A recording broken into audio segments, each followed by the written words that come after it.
اما بعد فاعوذ باللہ من الشیطان الرجیم بسم اللہ الرحمن الرحیم۔ پارہ نمبر 7 سورۃ الانعام اور پارے کا رکوع نمبر 19 اور سورت کا رکوع نمبر 13، آیت نمبر 108 اور 109 اور 110۔ بسم اللہ الرحمن الرحیم۔ ولا تسبوا الذین يدعون من دون اللہ فیسبوا اللہ عدوا بغیر علم كذلك زينا لكل أمة عملهم ثم إلى ربهم مرجعهم فينبئهم بما كانوا يعملون وأقسموا بالله جهد أيمانهم لئن جاءتهم آية ليؤمنن بها قل إنما الآيات عند الله وما يشعركم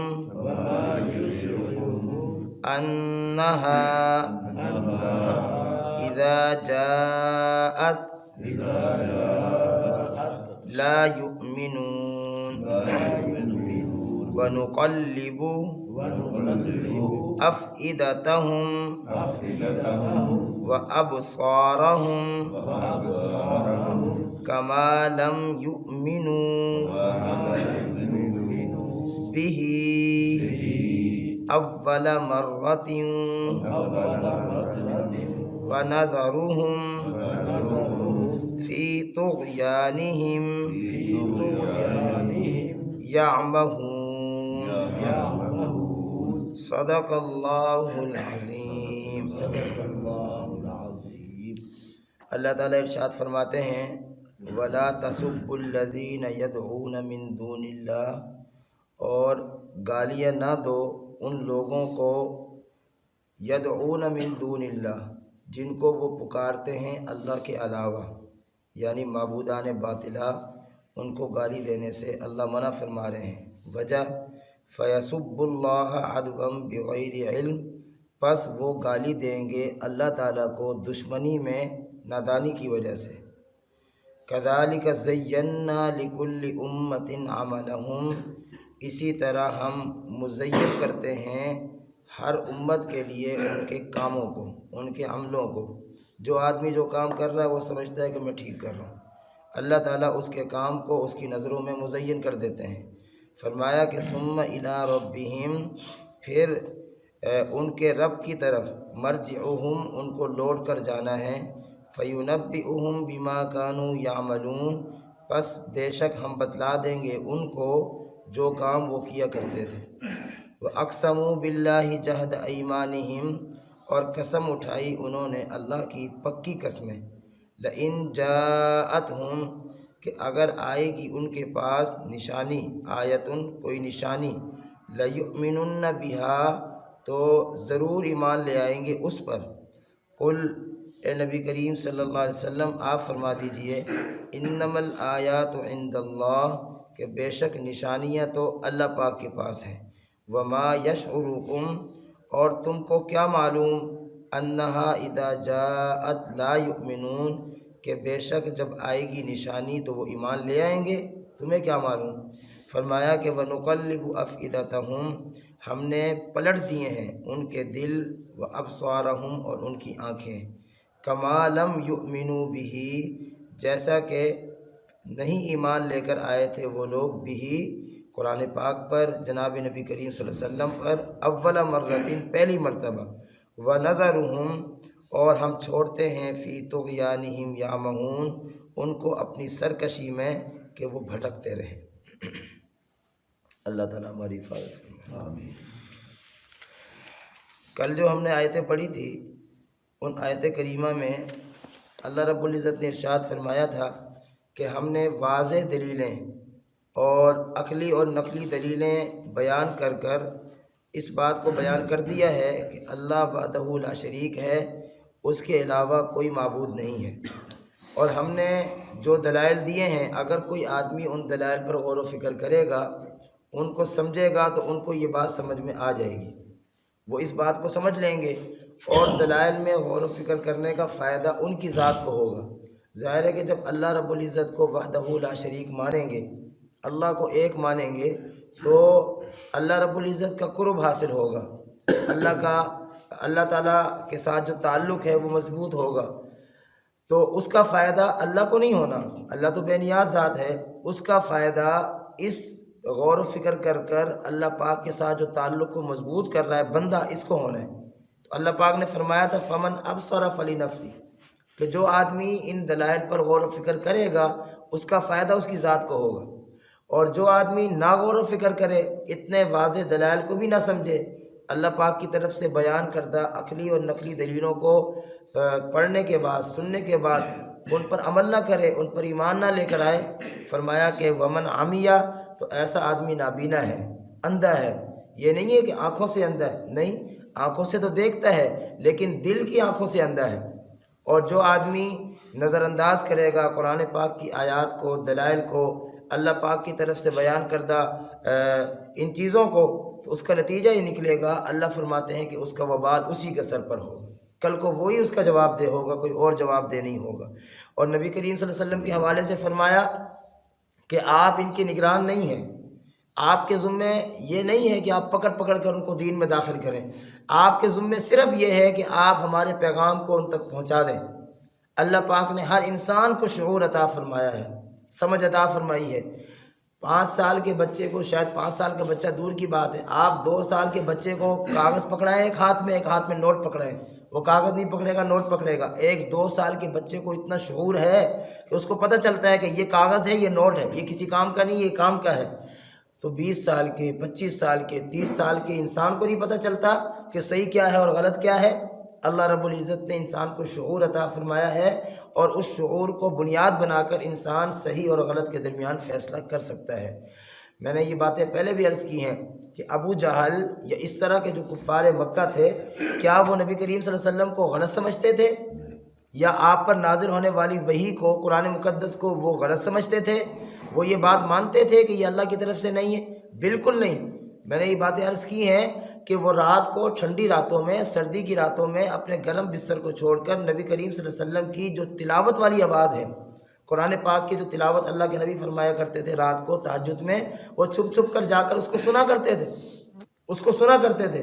معلوم ہوا کہ وہ اس دل سے اس بات کو سمجھتے تھے کہ نبی علیہ الصلوۃ والسلام برحق ہیں، ان پر نازل ہونے والا کلام وہ اللہ کا کلام ہے، اور وہ اس سے اتنا متاثر تھے کہ رات کو اپنے بستر چھوڑ دیا کرتے تھے، لیکن صرف ضد کی وجہ سے، اناد کی وجہ سے، ہر درمی کی وجہ سے انہوں نے نبی کریم صلی اللہ علیہ وسلم کی بات کو نہیں مانا۔ وہ اللہ اور اللہ کے نظام پر اور جناب نبی کریم صلی اللہ علیہ وسلم پر اور اللہ تعالیٰ کی اس مقدس کتاب پر ایمان نہیں لے کر آئے۔ تو اگر کوئی آدمی قبول کرے گا اس کا فائدہ اس کی ذات کو ہے کہ دنیا میں بھی کامیاب ہو جائے گا، آخرت میں بھی کامیاب ہو جائے گا۔ اور اگر خدا نہ خواستہ کوئی آدمی قبول نہیں کرتا، اس نظام میں برحق سے آنکھیں بند کرتا ہے، اللہ فرماتے ہیں وہ تو اندھے کی طرح ہے، اور نابینا آدمی ہے، اندھا ہے، اور اس کے اس اندھے پن کا، اس نابینا ہونے کا نقصان کسی اور کو نہیں ہوگا، اس کی اپنی ذات کو ہوگا۔ اللہ رب العزت ہمیں قرآن و حدیث کو سمجھنے کی اور اس پر عمل کرنے کی، دل و جان سے اس کو قبول کرنے کی توفیق عطا فرمائے۔ آج جو آیت ہم نے پڑھی ہیں، ان آیت مبارکہ میں اللہ رب العزت نے ایک اصول بیان فرمایا، سمجھایا۔ میں ایک بات عرض کرتا ہوں کہ اللہ رب العزت اپنے بندوں کی تربیت فرماتے ہیں، اللہ اپنے بندوں کو کامیاب کرنا چاہتے ہیں، اور کامیاب کر کر، سرخرو کر کر کل جنت کا مستحق بنانا چاہتے ہیں۔ ایسی باتیں اللہ تعالیٰ سمجھاتے ہیں جس کو شاید ہم بالکل ہی نظر انداز کرتے ہوں، دیکھیں اللہ فرماتے ہیں وَلَا تَسُبُّوا الَّذِينَ يَدْعُونَ مِن دُونِ اللَّهِ کہ اے لوگو تم یہ جو مشرک ہیں یا کافر ہیں یا آپ کے مذہب کے مخالف کوئی بھی ہوں، عیسائی ہوں، یہودی ہوں، کوئی بھی ہوں، آپ ان کے جو بڑے ہیں جن کو وہ لوگ مقدس مانتے ہیں، محترم مانتے ہیں، قابل احترام مانتے ہیں، یا صاف لفظوں میں کہہ لیں کہ معبودان باطلہ اللہ کے غیر جن کی وہ عبادت کرتے ہیں، اللہ فرماتے ہیں ان کو گالیاں نہ دو، ان کو برا بھلا نہ کہو۔ اب دیکھیں جب ہم ان کے خداؤں کو برا کہیں گے تو ان کے خدا تو ویسے ہی برے ہیں، ہاں جی، ان کے خدا تو ویسے ہی باطل ہیں، برحق تو نہیں ہے۔ ایک آدمی ایک بت کی پوجا کر رہا ہے، ہم اس بت کو گالی دینا شروع کر دیں۔ ایک آدمی کسی درخت کی پوجا کر رہا ہے، ہوتا ہے، دنیا مانتی ہے، دنیا پوجتی ہے، دنیا عبادت کرتی ہے، کوئی سورج کی عبادت کر رہا ہے، کوئی چاند کی عبادت کر رہا ہے، کوئی کسی بچڑے کی عبادت کر رہا ہے، ہاں جی، کوئی پہاڑ کی عبادت کر رہا ہے، کوئی آگ جلا کے اس کی عبادت کر رہا ہے، مختلف لوگ مختلف چیزوں کی باتیں کرتے ہیں۔ تو اب جب ہم ان معبودان باطنہ کو گالی دیں گے، اللہ فرماتے ہیں کہ فَيَسُبُّ اللَّهَ عَدْوًا بِغَيْرِ عِلْمٍ، وہ دشمنی میں آگے بڑھ کر نادانی کی وجہ سے تمہارے خدا کو گالی دیں گے۔ اب ہمارا خدا تو برحق ہے، ہمارا خدا تو عظیم الشان ہے، وہ تو عظمتوں کا مالک ہے، وہ تو کبریائی کا مالک ہے، ہاں جی، وہ تو اس کائنات کے نظام کو چلانے والا ہے، اس نے تو ہر چیز کو پیدا کیا ہے۔ تمام تر خوبیاں، تمام تر بڑائیاں، عظمتیں میرے رب کو زیب دیتی ہیں۔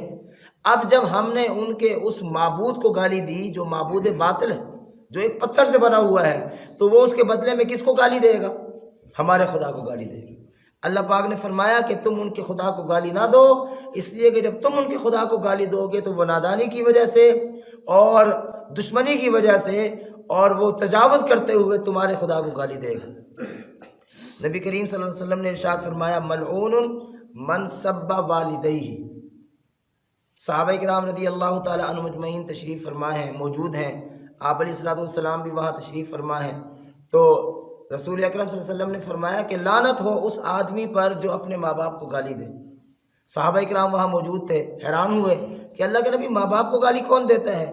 آپ علیہ السلام نے اس کی تشریح فرمائی، اس کی وضاحت فرمائی کہ جب تم کسی کے باپ کو گالی دو گے، تم جب کسی کی والدہ کو گالی دو گے تو وہ پلٹ کر تمہارے ماں باپ کو گالی دے گا۔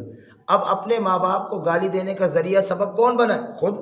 تم اس کے ماں باپ کو گالی نہ دیتے، وہ تمہارے ماں باپ کو گالی نہ دیتا، تو اپنے ماں باپ کو گالی جو دلوائی گئی ہے اس کی وجہ وہ نہیں ہے، وہ تو اس نے انتقاماً کیا ہے، وہ تو اس نے بدلے میں کیا ہے۔ وہ گالی جو دے رہا ہے وہ دراصل تمہارے گالی دینے کی وجہ سے دے رہا ہے۔ یہ اللہ رب العزت نے نبی کریم صلی اللہ علیہ وسلم نے اس کی وضاحت فرمائی۔ تو اس لیے دیکھیں تربیت اور سمجھانے کا ایک انداز ہوا کرتا ہے۔ رسول اللہ صلی اللہ علیہ وسلم نے بھی ایک مخصوص انداز سے سمجھایا، اللہ پاک نے بھی ایک مخصوص انداز سے سمجھایا۔ اللہ یہ بھی تو کہہ سکتے تھے اپنے خدا کو گالی نہ دو، لیکن اللہ نے پہلے فرمایا کہ ان کے خداؤں کو گالی نہ دو۔ اب اس کا یہ مطلب نہیں ہے کہ آپ توحید کی دعوت نہ دیں، آپ شرک کا رد نہ کریں، نہیں، آپ شرک کا رد فرمائیں۔ ادعو الی سبیل ربک بالموعظۃ الحسنہ، آپ جب کسی کو دعوت دیں اچھے انداز سے دیں، حکمت کے ساتھ دیں، پیار محبت والے انداز میں دیں۔ اور فرمایا رسول اللہ صلی اللہ علیہ وسلم کو وجادلہم باللتی ہی احسن، اگر آپ کو مناظرہ کرنا پڑے، مباحثہ کرنا پڑے، بحث مباحثہ کرنا پڑے، بس اوقات اس کی ضرورت پیش آ جاتی ہے، تو اس وقت بھی جو احترام کا دامن ہے وہ نہ چھوڑیں، نہ چھوڑیں۔ یہ رسول اللہ صلی اللہ علیہ وسلم یا اللہ پاک ہم مسلمانوں کی تربیت فرما رہے ہیں کہ گالی گلوچ، برا بھلا کہنا یہ کسی بھی مسئلے کا حل نہیں ہے، کسی بھی مسئلے کا حل نہیں ہے۔ حالانکہ ایک بات سمجھیں کہ جس کی وہ عبادت کر رہے ہیں وہ ایک پتھر ہے، کیا ہے اگر اس کو گالی دے دی جائے، لیکن تربیت فرما رہے ہیں کہ مسلمان کو یہ چیز زیب ہی نہیں دیتی کہ وہ اپنی زبان سے کوئی غلط قسم کی بات، غلیظ قسم کی بات، بری بات نکالے۔ میری بات سمجھیں، ذرا توجہ فرمائیں، یہ اللہ کیا کہہ رہے ہیں کہ تم ان معبودان باطلہ کو گالی نہ دو، اور ہم اپنے گھر میں نوجوان بیٹی کو ماں بہن کی گالی دیتے ہیں۔ سمجھ رہے ہیں؟ یہ ہمارے لیے ہے نا، یہ ہماری سمجھنے کے لیے ہے، یہ ہماری تربیت کے لیے اللہ تعالیٰ یہ بیان فرما رہے ہیں۔ کافر تو قرآن پاک کا مخاطب نہیں ہے، وہ مانتے ہی نہیں ہے، وہ اللہ کے اس نظام کا قائل ہی نہیں ہے، وہ اس قرآن مقدس کو مانتا ہی نہیں، اس کا ایمان ہی نہیں ہے، تو بھی ان کو ہم نے سمجھانا ہے۔ قرآن ان کو مختلف جگہ پر مختلف انداز سے دعوت دیتا ہے، لیکن مسلمان تو اس قرآن پاک کا مخاطب ہے، براہ راست مخاطب ہے۔ جب کلمہ پڑھ کر لا الہ الا اللہ محمد رسول اللہ ہم نے کہہ لیا ہے، پڑھ لیا ہے، اقرار کر لیا ہے، اب اس مقدس کتاب میں جو اصول بھی اللہ پاک نے بیان فرمایا وہ ہمارے لیے ہے۔ سمجھ آ رہی ہے؟ تو جب کافر کو یا کسی دوسرے کو اللہ اس چیز کا پابند بنا رہے ہیں، تو جو مسلمان جو کہ بہت عظیم ہے، اس کلمے کی بنیاد پر مسلمان کی عظمت کا اندازہ کتنا ہے ہم لگا نہیں سکتے۔ تو جب مسلمان ہو گئے ہیں، کلمہ پڑھ لیا ہے، تو قرآن پاک کے بتلائے ہوئے ایک ایک اصول کو، ایک ایک حکم کو ہم نے اپنی زندگیوں میں جگہ دینی۔ اس لیے بھائی، اگر کسی کی زبان پر گالیاں چڑھی ہوئی ہیں، وہ عادت اس کی پڑی ہوئی ہے، تو وہ نا اللہ سے نمبر ایک اللہ سے مانگے، اللہ سے مانگے کہ یا اللہ یہ زبان میری کنٹرول میں نہیں ہے، آپ مہربانی فرما کر اس زبان کو میرے کنٹرول میں دے دیں۔ ہر وقت زبان سے کبھی گالی نکل رہی ہے، کبھی فضول لغویات نکل رہی ہیں، یہاں تک ہوتا ہے ہم نے سنا ہے، آپ بھی سنتے ہیں کہ زبان پر گالی اتنی زیادہ چڑھی ہوتی ہے کہ مسجد میں بیٹھ کر بھی گالی دے دیتا ہے انسان۔ وہ مسجد کے تقدس کا بھی خیال نہیں کرتا، گھر تو گھر رہا، بازار تو بازار رہا۔ تو اس لیے وَلَا تَسُبُّوا الَّذِينَ يَدْعُونَ مِن دُونِ اللَّهِ فَيَسُبُّوا اللَّهَ عَدْوًا بِغَيْرِ عِلْمٍ۔ اس میں اگرچہ حکم تو یہ ہے کہ تم معبودان باطلہ کو گالی نہ دو، کیوں کہ جب تم ان کو گالی دو گے تو وہ پلٹ کر بدلے کے طور پر، انتقام کے طور پر تمہارے خدا کو گالی دیں گے۔ لیکن جب ایک غلط چیز کو گالی دینے کی اجازت نہیں ہے، تو پھر ماں بہن کی گالیاں اپنی اولاد کو یا کسی دوست کو یا کسی بھی مسلمان کو دینے کی کیسے اجازت ہو سکتی ہے؟ اور جب اپنی بیٹیوں کو اجازت نہیں ہے گالیاں دینے کی، اپنے معاشرے میں کسی بھی عام انسان کو گالی دینے کی اجازت نہیں ہے، تو پھر اولیاء اعظام، بزرگان دین، ہاں جی، زعماء ملت، علماء اکرام، خاص طور پر حضرات صحابہ اکرام رضوان اللہ تعالی علیہ اجمعین کو برا بھلا کہنے کی کیسے اجازت دی جا سکتی ہے؟ بہرحال سمجھیں۔ فرمایا کہ کذالک زینا لکل امت عملہم، جو آدمی جس کام میں پڑا ہوا ہے، ایک آدمی شرک کر رہا ہے، وہ اپنے شرک کو سمجھتا ہے میں ٹھیک کر رہا ہوں، ایک آدمی بدعت میں پڑا ہوا ہے، وہ سمجھتا ہے میں ٹھیک کر رہا ہوں، ہاں جی، ایک آدمی کسی گناہ میں مبتلا ہے، وہ آدمی مطمئن ہے کہ میں ٹھیک کر رہا ہوں۔ ہر قوم یہ سمجھ رہی ہوتی ہے کہ ہم حق پر ہیں، حالانکہ حق کا معیار کیا ہے؟ ہاں جی، حق کا معیار کیا ہے؟ کیا حق کا معیار میں ہوں، آپ ہیں، کوئی پروفیسر صاحب ہیں، کوئی عالم صاحب ہیں؟ ہرگز نہیں، ہرگز نہیں۔ حق کا معیار کون ہے؟ جناب نبی کریم صلی اللہ علیہ وسلم کی زبان سے سنیے، حق کا معیار ما انا علیہ و اصحابی، جس پر میں اور میرے صحابہ ہوں، جس پر میں اور میرے صحابہ ہوں۔ یہ اللہ کے نبی فرما رہے ہیں نا، پیغمبر فرما رہے ہیں کہ جو کام مجھ سے یا میرے صحابہ سے ثابت ہو وہ حق ہے، وہ ٹھیک ہے، اور جو کام مجھ سے اور میرے صحابہ سے ثابت نہ ہو، وہ کام کتنا ہی خوبصورت کیوں نہ ہو، انتہائی معذرت کے ساتھ وہ دین نہیں بن سکتا، وہ دین نہیں بن سکتا۔ دین کا معیار نمبر ایک اللہ پاک کا حکم، یہ مقدس کتاب، جناب نبی کریم صلی اللہ علیہ وسلم کی ذات اقدس، اور آپ صلی اللہ علیہ وسلم اور اللہ پاک کے تربیت یافتہ لوگ یعنی حضرات صحابہ اکرام، یہ دین کا معیار ہے۔ جو چیزیں ان لوگوں سے ملیں گی، ان حضرات سے ثابت ہوں گی، وہ دین ہے، آنکھیں بند کر اس میں اعتماد کریں گے، اور جو چیزیں ان سے ثابت نہ ہوں، وہ کتنی ہی خوبصورت کیوں نہ ہوں، اس کو دین نہیں کہا جا سکتا۔ فرمایا کذالک زینا لکل امت عملہم، اسی طرح ہم مزین کرتے ہیں ہر گروہ کے لیے، ہر جماعت کے لیے، ہر قوم کے لیے، ہر امت کے لیے ان کے عمل کو۔ باقی صحیح کیا ہے، غلط کیا ہے؟ فرمایا ثم الی ربہم مرجعہم، ہر ایک نے میرے پاس آنا ہے، اللہ فرماتے ہیں ہر ایک نے میرے پاس لوٹ کر آنا ہے، فینبئہم بما کانوا یعملون، میں اس وقت فیصلہ کر دوں گا، میں اس وقت بتلا دوں گا کہ تم جو کیا کرتے تھے وہ ٹھیک کیا کرتے تھے یا غلط کیا کرتے تھے۔ اللہ پاک فرماتے ہیں میں اس دن فیصلہ کروں گا۔ اور فرمایا کہ وَأَقْسَمُوا بِاللَّهِ جَهْدَ أَيْمَانِهِمْ، رہ گئی ان کافروں کی باتیں۔ کافر نے نبی کریم صلی اللہ علیہ وسلم سے، مشرکین مکہ نبی کریم صلی اللہ علیہ وسلم سے مختلف قسم کے مطالبات کیا کرتے تھے۔ کبھی کہتے تھے اس صفا مروا کو سونے کا بنا دیں، آپ اللہ سے کہیں صفا مروا کو سونے کا بنا دیں۔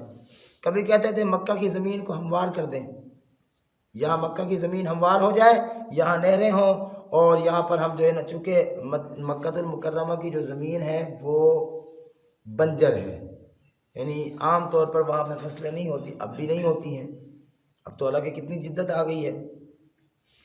عام جو علاقے ہوتے ہیں جہاں پر سبزہ ہوتا ہے، ہریالی ہوتی ہے، اس کے مقابلے میں مکہ المکرمہ کی یہ صورتحال نہیں ہے. تو وہ مطالبات کیا کرتے تھے. مسند احمد میں حدیث ہے کہ نبی کریم صلی اللہ علیہ وسلم نے اللہ پاک سے دعا کی کہ یا اللہ ان کے اس مطالبے کو پورا فرما دے. اللہ نے نبی کریم صلی اللہ علیہ وسلم سے فرمایا کہ اے میرے محبوب، آپ کہتے ہیں میں کر دوں گا مطالبہ پورا، لیکن آپ کے مطالبے کے آپ کی اس دعا کے نتیجے میں نے ان کا مطالبہ اگر پورا کر دیا، صفا مروہ کو میں نے سونے کا بنا دیا اور یہ پھر ایمان نہ لے کر آئے تو میں ان کو سخت سزا دوں گا، سخت سزا دوں گا. فرمایا کہ دوسری صورت یہ ہے اگر آپ پسند کریں تو میں توبہ کا دروازہ ان کے لیے کھلا رکھتا ہوں. میں توبہ کا دروازہ ان کے لیے کھلا رکھتا ہوں. یہ جب کبھی بھی توبہ کر کر کفر کو چھوڑ کر اسلام کی طرف آئیں تو میں ان کی اس کفریہ زندگی کو معاف کر دوں گا اور اس اسلام کی بنیاد پر ان کو میں کامیاب کر دوں گا. رسول اللہ صلی اللہ علیہ وسلم نے دعا کیا کی؟ فرمایا کہ سونا چاندی کا بنا دے، سونے کا بنا دے صفا مروہ کو، بن جاتا. کیا ہونا تھا؟ کیا اور کوئی تھوڑے پہاڑ ہے سونا چاندی کی دنیا میں؟ ہاں جی، زمینیں بھری ہوئی ہیں سونا چاندی سے.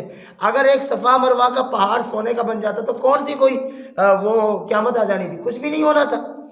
لیکن رب العالمین نے دنیا داری کو، اس مال دولت کو معیار نہیں بنایا، بلکہ پیغمبر صلی اللہ علیہ وسلم کو ایک ایسی بات، ایک ایسی نعمت عطا فرمائی.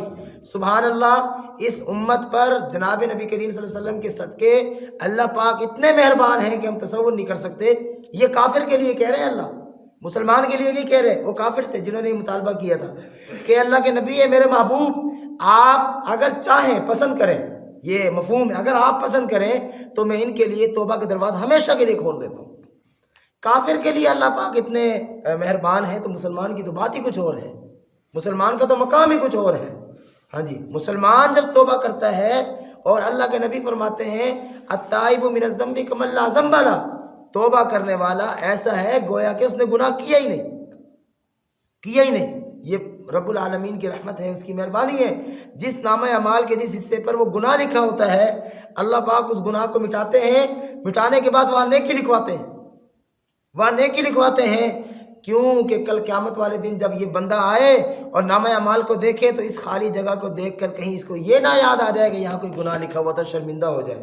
اللہ گناہ لکھوا کر وہاں نیکی لکھوا دیتے ہیں، توبہ کی بنیاد پر گناہ کو معاف کر کے وہاں نیکی لکھوا دیتے ہیں. ہاں جی، اتنا مہربان رب. تو نبی کریم صلی اللہ علیہ وسلم کی حدیث مبارکہ مسند احمد کی، اللہ پاک نے صفا مروہ کی دعا اختیار دے دی، آپ چاہیں میں قبول کر لیتا ہوں، لیکن اگر آپ پسند کریں تو میں توبہ کا دروازہ ان کے لیے ہمیشہ کے لیے کھول دیتا ہوں. تو نبی کریم صلی اللہ علیہ وسلم نے اس بات کو پسند فرمایا. اللہ فرما رہے ہیں وَأَقْسَمُوا بِاللَّهِ جَهْدَ أَيْمَانِهِمْ، یہ انہوں نے قسم اٹھائی اللہ کی، اور جہد ایمانی پکی قسمیں.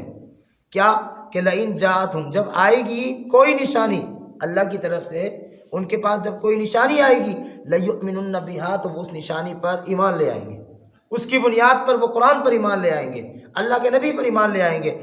اللہ فرماتے ہیں نبی کریم صلی اللہ علیہ وسلم آپ ذرا ان کو کہیں نا انما الآیات عند اللہ، یہ جو نشانیوں کا تم مطالبہ کرتے ہو نا یہ میرے اختیار میں نہیں ہے، یہ تو اللہ پاک کا نظام ہے. اللہ تعالیٰ جس کو جب جو نشانی دے دے. بھائی دیکھو موسیٰ علیہ السلام کو اللہ پاک نے معجزہ دیا، ان کے ہاتھ میں عصا ہوا کرتا تھا.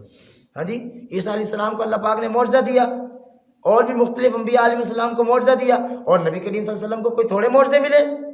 جو معجزہ کسی نبی کو ملا ہے وہ معجزہ میرے نبی کو ملا ہے. ہاں جی، جو معجزہ کسی نبی کو اللہ پاک نے عطا فرمایا وہ معجزہ میرے نبی کو عطا فرمایا صلی اللہ علیہ وسلم. یار ابو جہل اپنے ہاتھ میں کنکریاں لے کر آیا، پتھر لے کر آیا کہ بتائیے کہ اس میں کیا ہے. پیغمبر نے فرمایا میں بولوں یہ بولے، دیکھو تو صحیح، میں بولوں یہ بولے. ابو جہل نے کہا اس سے اچھی کیا بات ہو سکتی ہے، میرے محبوب کے چاہنے پر وہ پتھر ابو جہل کے ہاتھ میں ہے اور کلمہ پڑھ رہے. یہ کوئی چھوٹا معجزہ ہے؟ ہاں جی، یہ سرداران مکہ آئے اور رسول اللہ صلی اللہ علیہ وسلم سے مطالبہ کیا، میرے محبوب نے یوں اشارہ کیا چاند 2 ٹکڑے ہو گیا. یہ چھوٹا معجزہ ہے؟ یہ قرآن مقدس چھوٹا معجزہ ہے؟ ہاں جی، 300 آدمیوں کا لشکر ہے، پانی موجود نہیں ہے. آپ صلی اللہ علیہ وسلم کو کہا گیا، آپ صلی اللہ علیہ وسلم نے ایک برتن کے اندر اپنی انگلیاں، اپنے ہاتھ مبارک یوں رکھا. بعض روایات میں آتا ہے برتن چھوٹا تھا تو ہاتھ پورا نہیں سماتا تھا، آپ نے یوں رکھا، انگلیوں کو سمیٹ کر رکھا، ان 5 انگلیوں سے پانی کے چشمے جاری ہو گئے. یہ معجزہ نہیں؟ حضرت علی المرتضیٰ رضی اللہ تعالیٰ عنہ فرماتے ہیں میں خیمے کے اندر تھا، اللہ کے نبی صلی اللہ علیہ وسلم باہر تشریف لے کر گئے، مجھے آوازیں آنے لگی، میں نے باہر نکل کر دیکھا تو درخت جو ہے نا وہ جھک جھک کر رسول اللہ صلی اللہ علیہ وسلم کا کلمہ پڑھ رہے ہیں۔ یہ معجزہ نہیں؟ اگر تو معجزے کی بات ہے، نشانیوں کی بات ہے، تو ان نشانیوں کو دیکھ کر یہ کفار مکہ ایمان لے آتے۔ اللہ فرماتے ہیں قل انما الآیات عند اللہ، تمہارے ان کو کہو کہ تمہاری خواہشات کے مطابق معجزے یا علامات یا نشانیاں نازل کرنا یہ میرا طریقہ نہیں ہے، میں اپنی مرضی سے جب چاہوں گا نازل کروں گا۔ ایسے تو ہر آدمی چاہتا رہے اللہ نشانیاں نازل کرتا رہے، فرمایا کہ نشانیاں تو اللہ کے پاس ہے۔ باقی وما یشعرکم، صحابہ کرام بھی چاہتے تھے کہ اللہ تعالیٰ ان کے اس مطالبہ کو مان لے، صفا مروہ کو سونا چاندی کا بنا دے، سونے کا بنا دے، یہ روز روز کی جو لڑائی ہے اختلافات ختم ہو جائیں گے۔ صحابہ کرام بھی چاہتے تھے۔ اللہ نے فرمایا کہ تم کو کیا معلوم، اگر میں وہ نشانیاں جو یہ چاہ رہے ہیں، وہ مطالبات جو یہ کہہ رہے ہیں پورا کر بھی دوں تو انہا اذا جات لا یؤمنون، تو جب وہ نشانیاں آئیں گی تو یہ لوگ ایمان لے آئیں گے۔ یاد رکھیے یہاں پر جو یہ لا ہے نا، میری بات سمجھیں، قرآن پاک کو دیکھیں، لا اس کا تو معنی یہ ہونا چاہیے انہا اذا جات، کہ بے شک جب وہ نشانیاں آئیں گی لا یؤمنون، وہ ایمان نہیں لائیں گے۔ لا کا معنی تو یہ ہوتا ہے، لیکن یہاں پر لا عام طور پر ہم وہ اس کو سمجھانے کے لیے عرض کر رہا ہوں کہ انگلش گرامر میں ہم پڑھتے ہیں نا، بعض حروف سائلنٹ ہوتے ہیں، لکھنے میں آتے ہیں پڑھنے میں نہیں آتے، ان کا کوئی معنی مفہوم نہیں ہوتا، تو یہاں پر بھی لا جو ہے نا یہ عمل نہیں کر رہا، یہ معنی نہیں دے رہا۔ یہاں لا کا معنی نفی والا ہونا چاہیے، لیکن یہاں اس کا معنی نفی والا نہیں کریں گے، آپ صرف اتنا سمجھ لیں بس۔ اللہ پاک فرماتے ہیں تم کو کیا معلوم کہ جب وہ نشانیاں آئیں تو یہ ایمان لے آئے یا نہ لائے، تمہیں کیا معلوم، یہ تو اللہ پاک کو پتہ ہے۔ پہلے کو تھوڑی نشانیاں آئی ہیں، فرمایا کہ وَنُقَلِّبُ أَفْئِدَتَهُمْ، ہم نے پھیر دیا ہے ان کے دلوں کو، وَأَبْصَارَهُمْ، ان کی آنکھوں کو۔ ہاں جی، ہم نیکی کر کر ذرا فخر کر رہے ہوتے ہیں، میرا اللہ ہمارے دلوں کو بھی پھیر دے، کیا پتہ۔ اس لیے کبھی بھی اپنی نیکی پہ فخر نہیں کرنا چاہیے، کسی کے گناہ کو دیکھ کر اس کو حقیر نہیں سمجھنا چاہیے۔ فرمایا کہ ہم نے ان کے دلوں کو اور ان کی آنکھوں کو پھیر دیا ہے، یہ حق بات کو دیکھتے ہیں قبول نہیں کرتے، حق بات کو سمجھتے ہیں قبول نہیں کرتے۔ کما لم، جیسا کہ لم یؤمنوا به اول مرہ، جب پہلی مرتبہ ان کو آپ نے ایمان کی دعوت دی تھی انہوں نے قبول نہیں کی تھی۔ فرمایا وَنَذَرُهُمْ، اب سزا کیا مل رہی ہے، ہم نے ان کو چھوڑ دیا، ہم چھوڑ دیتے ہیں کس چیز میں، فی طغیانہم یعمہون، وہ اپنی سرکشی کے اندر، اپنے گناہوں کے اندر، اپنی نافرمانی کے اندر وہ بے فکر ہو کر جو ہے نا بھٹکتے رہتے ہیں۔ جس طرح آپ کو پتہ ہے، آپ ایک آدمی کو کہیں کہ یار یہ رستہ صحیح نہیں، آپ یہاں سے نہ جائیں، یہ ٹھیک نہیں، یہاں سے چلے جائیں، یہ صحیح ہے، لیکن وہ آپ کی بات کو نہ مانے اور پھر بھی اس غلط اور خطرناک رستے پہ چلنا شروع ہو جائے، تو آپ کیا کہتے ہیں، یار منع کیا نہیں مانتا، پھر جائے باہر میں جائے، یہ ایک انداز ہے نا۔ تو ٹھیک ہے، جب نہیں مان رہا تو پھر اب آپ جان بوجھ کے اس کو اس غلط رستے پہ جانے کی اجازت دے دیتے ہیں، کیوں کہ مانا نہیں ہے۔ اللہ پاک نے سمجھایا، مختلف انداز سے سمجھایا، بندہ جب نہیں مانا اللہ پاک نے کہا ٹھیک ہے بھٹکو اس رستے میں، یہ تو کل قیامت والے دن جب میرے سامنے آؤ گے تو پھر میں تم سے حساب و کتاب کروں گا۔ اللہ پاک ہمیں قرآن و حدیث کو سمجھ کر اس پر عمل کرنے کی توفیق عطا فرمائے۔